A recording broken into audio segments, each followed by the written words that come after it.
পাটিসাপটা বানাচ্ছেন অথচ লেগে যাচ্ছে না, এটাও কি সম্ভব? নিরামিষ রান্না চ্যালেঞ্জের আজকে পঞ্চম দিন, আর আজকে আমরা বানাচ্ছি পাটিসাপটা। প্রথমেই তৈরি করে নিচ্ছি পাটিসাপটার জন্য ক্ষীর। তার জন্য কড়াইয়ে একটু দুধ দিয়ে দুধটা একটু ঘন করে নিচ্ছি। এরপর আগে থেকে করে রাখা কিছুটা ক্ষীর এর সাথে দিয়ে ভালো করে মিশিয়ে নিয়ে আরো কিছুক্ষণ জাল করে নিচ্ছি। যেহেতু আমাদের আগে থেকে ক্ষীর করেই রাখা ছিল, তার জন্য আর নতুন করে আমরা ক্ষীর বানালাম না, এটাকেই দুধ দিয়ে গরম করে নিলাম। ক্ষীরটা তো রেডি, চলো এবার পাটিসাপটার জন্য ব্যাটারটা বানিয়ে নেওয়া যাক। প্রথমেই দিচ্ছি 1 বাটি চাল গুঁড়ো, তারপর হাফ বাটি ময়দা, তারপর দিয়ে দিলাম ময়দার হাফ পরিমাণ সুজি এবং পরিমাণ মতো গুঁড়ো চিনি, তারপর স্বাদ মতো নুন দিয়ে এগুলোকে ভালো মতো মিশিয়ে নিচ্ছি। সবগুলো ভালো মতো মিশে গেলে এবার একটু একটু করে জল দিয়ে একটা সুন্দর ব্যাটার তৈরি করে নিচ্ছি।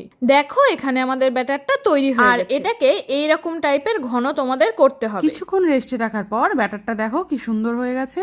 এবারে তাওয়াটা গরম করে নিয়ে তাওয়ায় একটু ঘি ব্রাশ করে নিলাম। 1 হাতা পরিমাণ ব্যাটার তাওয়ায় দিয়ে এটাকে খুন্তি দিয়ে একটু গোল করে ছড়িয়ে নিতে হবে। এরপর আমরা এখানে দিয়ে দিচ্ছি করে রাখা ক্ষীরটা, তারপর এটা উল্টে উল্টে ভাঁজ করে নিচ্ছি। দেখো এটা কি সুন্দর নিজে নিজে উঠে যাচ্ছে, তাওয়াতে একটুও লেগে যাচ্ছে না।